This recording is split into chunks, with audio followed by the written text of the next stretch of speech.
Stop loss.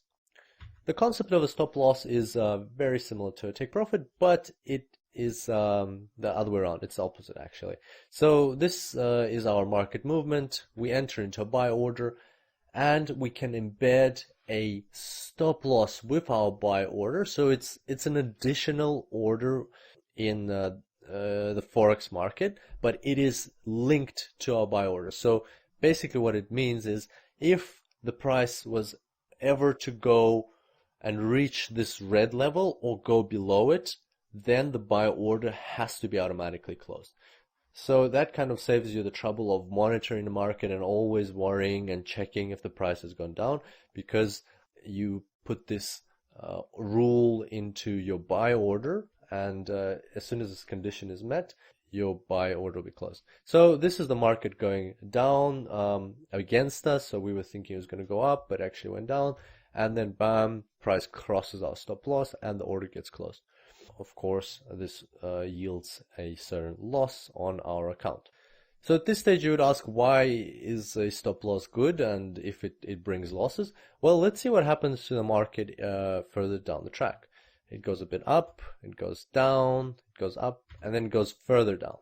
So as you can see, there could have been potentially a much higher loss. Say this one, or even this one. So, or even more than that.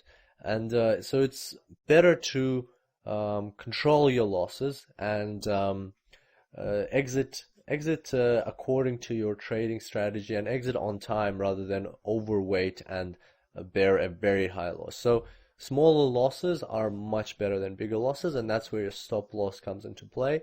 It helps you exit the market, because what we're doing in trading is we won't always win in all of our trades. There will be losses. Inevitably, there will be losses on the account.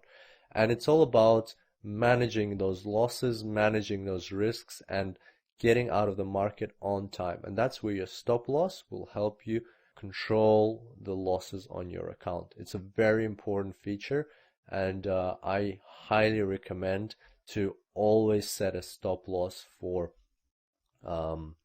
any of your orders.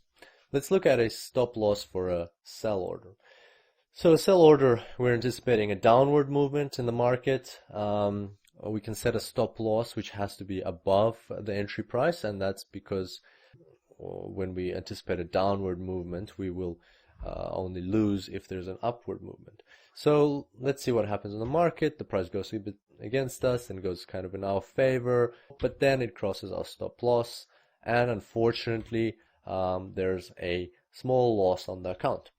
Let's see what happened to the price going forward. Went up, went even further up.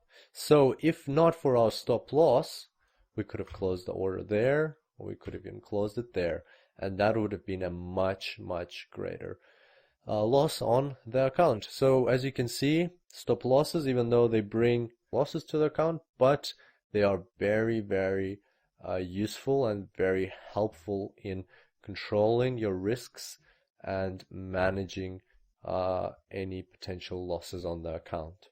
And so just a final note to finish off, take profits and stop loss can and probably should be set together.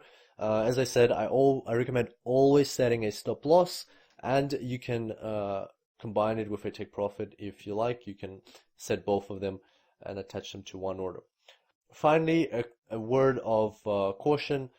Sometimes when the market volatility is very high, for example, during in market news, your broker may not be able to execute your stop loss. It is a very rare condition, but sometimes happens when there's just basically no price, no takers at your stop loss level or take profit level.